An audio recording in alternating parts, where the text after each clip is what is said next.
G'day, it's me, MLB. No, I'm not going to go with that one. This is Torn Down the Middle, Chapter 13, Meeting in the Shed. That can't be right, you said, almost lifelessly, like your whole life was now a lie. I was so sure it was Todoroki. Well, you did remember what he looked like. You knew the description, your auntie pressed. Yeah, but that's only because I go to school with him now. In the dream I keep having of what happened that day, I can't remember what he looked like. All I can remember is his smile. And it was an amazing smile, you said dreamily. There is no way that Bakugou gave me that ring as a child. It's basically impossible. So why does he have the ring here though? Your auntie said with a raised eyebrow, pointing to the picture. I don't know, you wailed, but I'm going to find out once and for all. The next day at school, you were on the warpath. Well, detective path to be more precise, but you looked aggressive.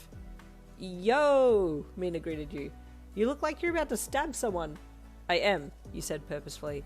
I'm either going to stab someone, or I'm about to get stabbed in the heart with some truth that I don't want to hear.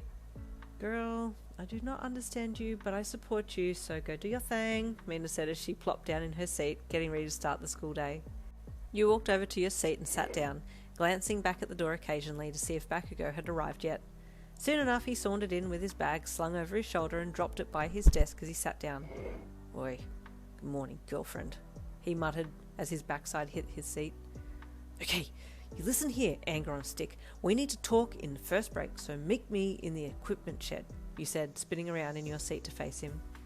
He says I need to do what you say, he snapped, scowling at you. It's important, you said, narrowing your eyes at him. Fine, he grunted, settling back in his seat, closing his eyes while placing his arms up behind his head. First break came, and you got up from your seat and made a beeline out the door, down to the equipment shed, and waited for Bakugou. You walked to the furthest end inside the small shed and sat down on a pile of gym mats, waiting for him to arrive. It didn't take long before his form blackened the doorway, and you sharply told him to come inside. It's so important, he grunted as he sat down opposite you.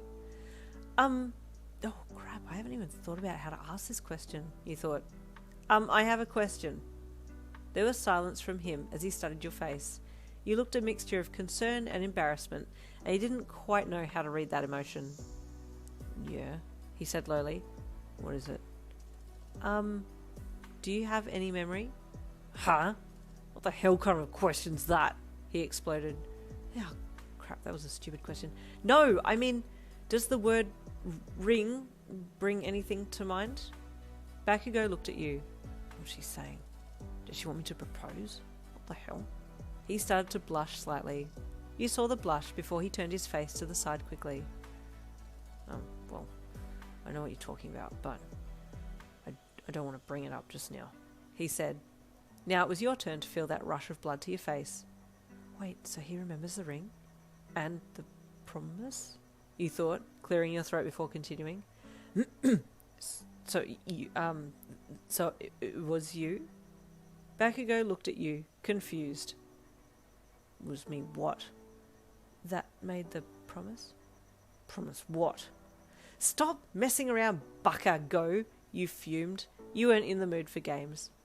Oi, not messing around, he said sharply, standing up. What exactly are you talking about? You paused. Wait, so he doesn't remember? What was he talking about before then? I'm confused. You both stared at each other silently. Suddenly, the equipment door was pulled shut and locked.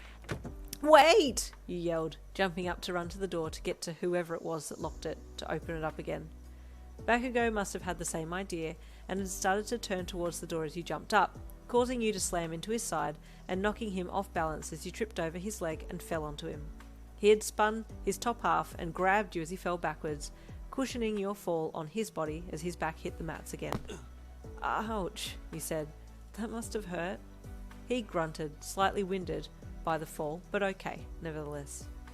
You tried to push up off him, but he still had his arms wrapped protectively around you. Bakugou, you can let me go now, you said, slightly embarrassed as your eyes adjusted to the darkness and you looked down at him. He groaned, and his hold on you lessened, but you were kind of captivated by his eyes in the darkness, and you didn't move. He tried to sit up and propped his torso up, dragging his arms back and leaning on his elbows, bringing his face up inches from yours. Oi, he said lowly, as your face came dangerously close to one another. Your breathing hitched as you felt his hot breath on your neck and jaw. Get off. I can't, you replied. His leg came up between yours and pressed firmly between your legs, causing you to squeak a little as you jolted forwards, your nose nearly touching his. You saw him glance at your lips, then suddenly the doors flung open. Both you and Bakugou looked over at the door at the same time. Todoroki was standing there panting. Yun, I found you. Are you... He stopped. You and Bakugou were in a very suggestive position, with you hovering over his body and he with his leg bent up between yours, leaning back slightly on his elbows. Oh, Todoroki, it's not what it looks like, you screamed. He just stared with his mouth ajar slightly.